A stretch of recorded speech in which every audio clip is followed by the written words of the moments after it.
Hello everyone, this video is in continuation to our videos for grade 12th molecular basis of inheritance unit genetics. In our previous video we have discussed the structure of DNA. In this video we are going to discuss the two very important rules, base pair rule, Chargaff's rule, plus we'll also be discussing about the types of DNA, a very small topic, and I'll also take up three definitions which are very important from this topic.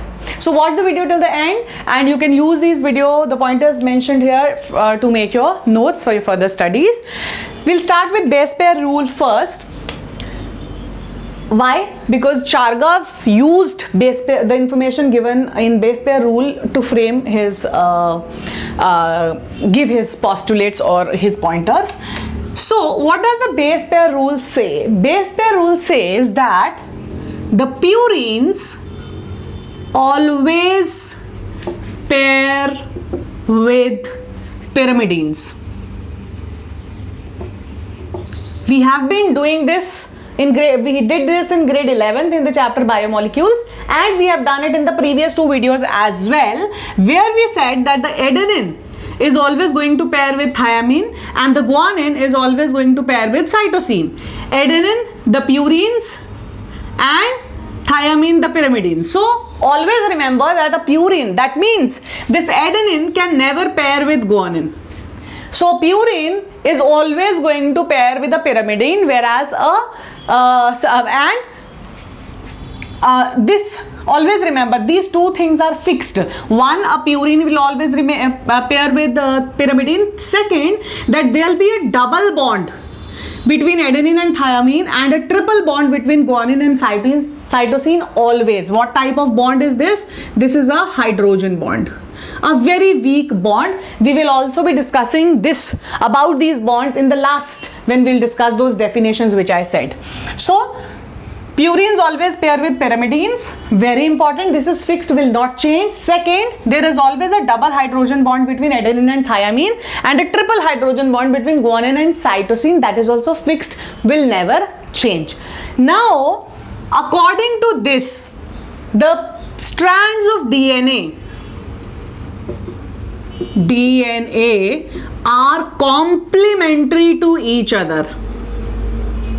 That means if we know what is the sequence of pairs on one strand, we can find out what is the sequence on the other pair. Like for example, if I make these two DNA strands, this is maybe 5' 3', 3' 5' anti-parallel.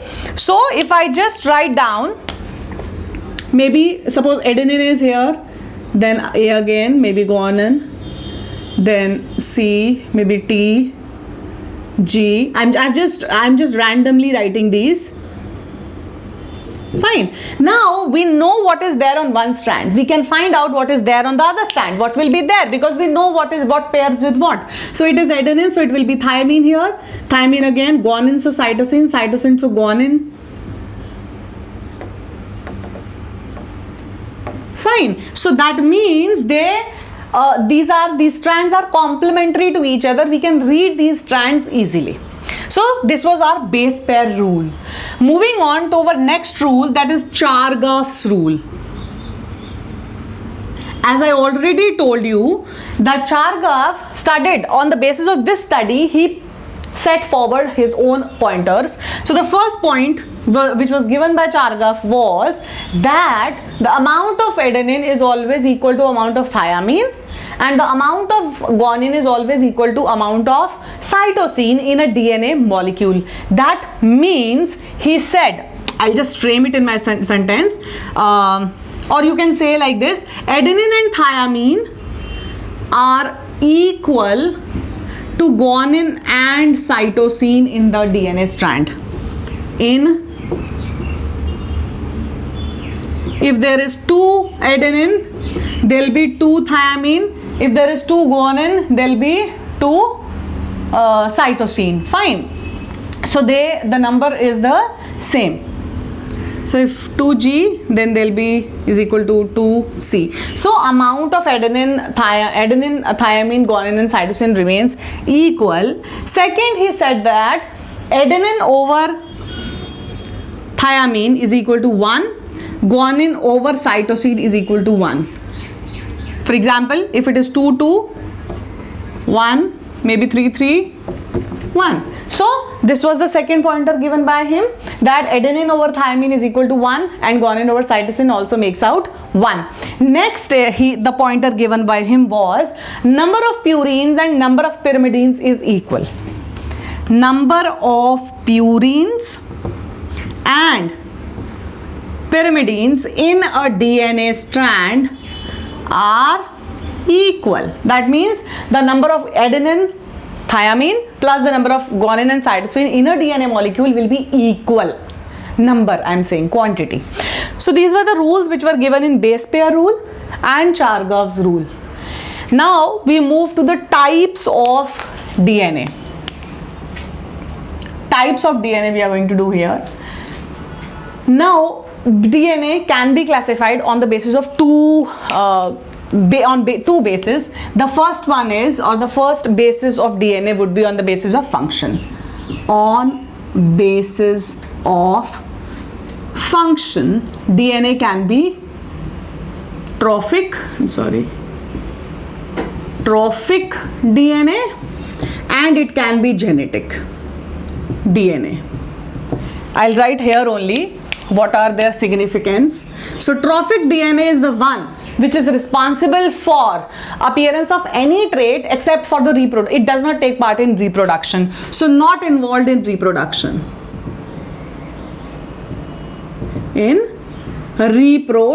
It's just for the body design and all.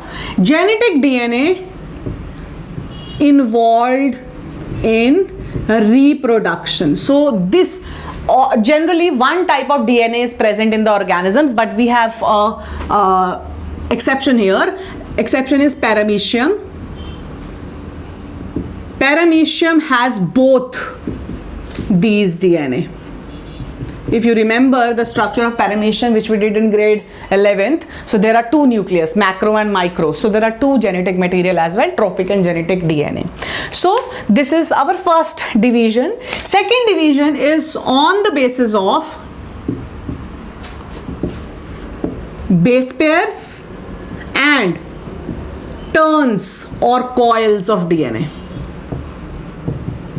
This is important. This comes as 1-1 marker questions also. It comes in MCQs as well. So I'll write here number of base pairs, first point of demarcation, and the second is the coil, type of coil. So on the basis of this, DNA is categorized further into A, B, C, D and Z. A DNA, B, C, D and C. Fine. So there are 5 types of DNA on the basis of this division. Number of base pairs, now it is 11 here, 10, 9.33. I'll talk about 9.33 separately, 8 and 12. Number of base pairs, that means in a single coil. Watson and Crick model mein how many were there? 10. So this is our DNA. Fine. So number of, in one coil, how many base pairs are there? 11 in case of A, 10, and if C is there, that is 9.3. That means somewhere between 9 and 10. Fine. And 8 and 12. Now the coiling. All the DNA basically are right-handed. That means they are coiled towards the clockwise. This is also right-handed. This is also. But zDNA is left-handed DNA. So these are our 5 types of DNA on the basis of the base pairs and coils. Very important. Please learn this thoroughly. It comes in many questions. Next we have a few definitions. I'll just take up 3 which are important. First one is palindromes.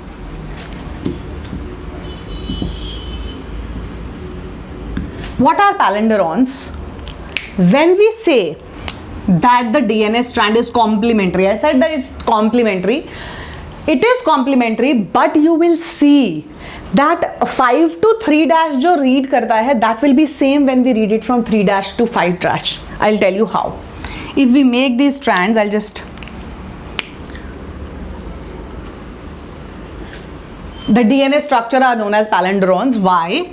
This is 5 dash, 3 dash, 3 dash to 5 dash. Now I'll just write the, again, random. Fine. And to complement them, we know if it is adenine, it will be thiamine. Guanine, it will be cytosine. So this is how the strands are arranged, complementary to each other. Next is our denaturation and renaturation. I'll just need some space, so I'll just remove this. Okay, so denaturation,